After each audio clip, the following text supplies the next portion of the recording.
Salam jumpa kembali dengan saya John Simon dalam channel Hermeneutik sebagai seni memahami untuk kehidupan yang lebih baik.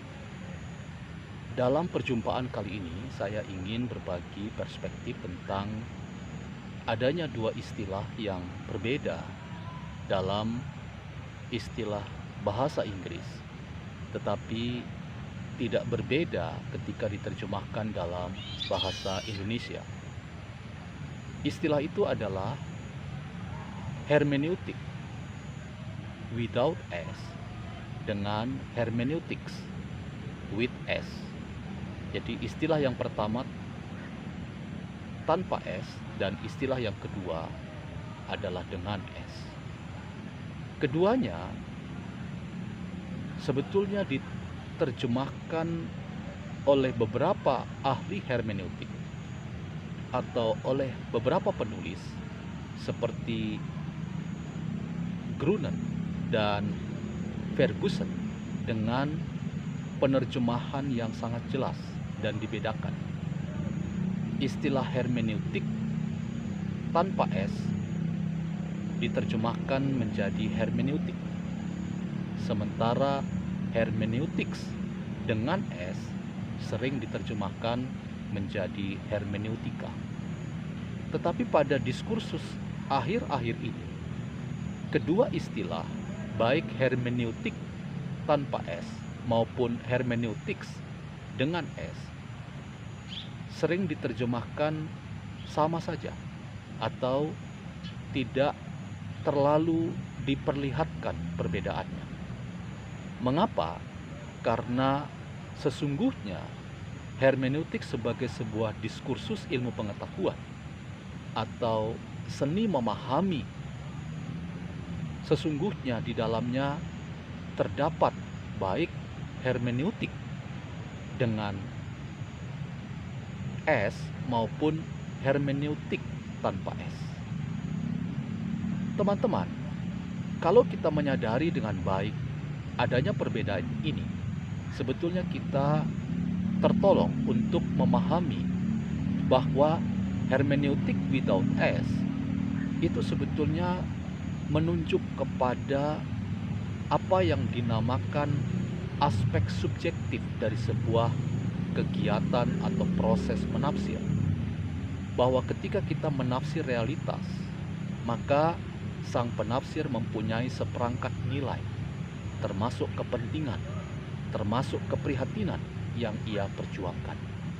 Sementara itu, hermeneutik dengan S atau hermeneutics, maka ia menunjuk kepada penjelasan atau aspek objektif dari sebuah rangkaian memahami yang membutuhkan di dalamnya argumentasi yang mendalam, yang tertambat pada serangkaian referensi yang cukup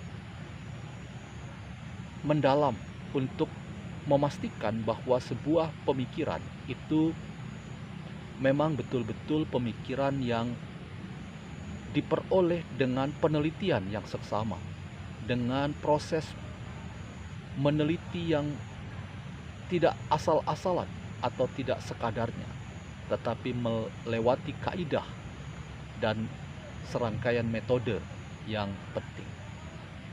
Teman-teman, apa sebetulnya yang mau diungkapkan ketika kita menyadari tentang adanya dua istilah itu?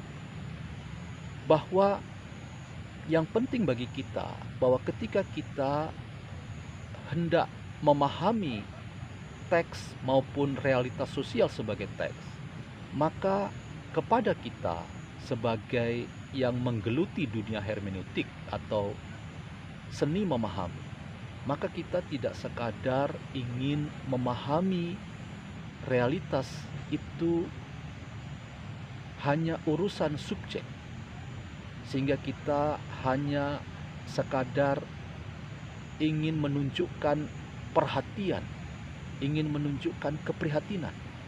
Tetapi apa yang kita amati itu sungguh-sungguh mengusung sebuah panggilan etis untuk hal-hal yang jauh lebih besar yang berisikan transformasi kehidupan menjadi lebih baik. Sehingga dalam rangka kita memahami realitas, maka antara aspek objektif dan subjektif itu bertemu, bahwa kita membutuhkan referensi untuk mendukung sebuah argumentasi yang padat, yang mendasar, mendalam, dan berbasiskan pada sebuah data, informasi, bahkan riset.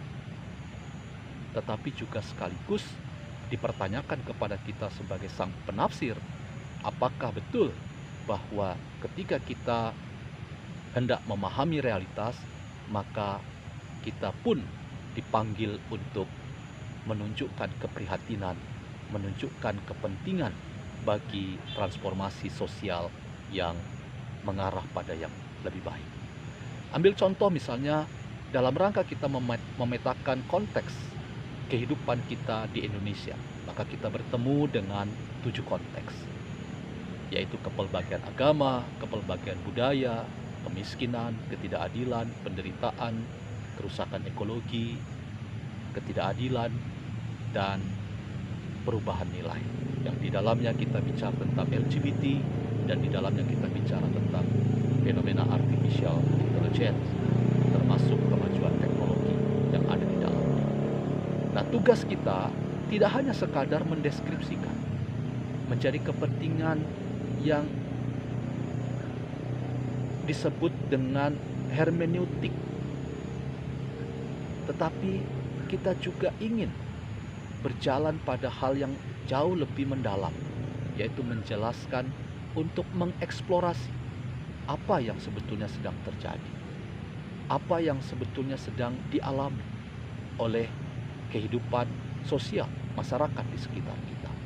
Sehingga ketika kita ingin menafsir realitas, maka kepada kita juga ditantang untuk melakukan tindakan-tindakan perbaikan-perbaikan transformasi hidup yang tujuannya agar hidup semakin baik, semakin adil, semakin damai, dan demi keutuhan ciptaan.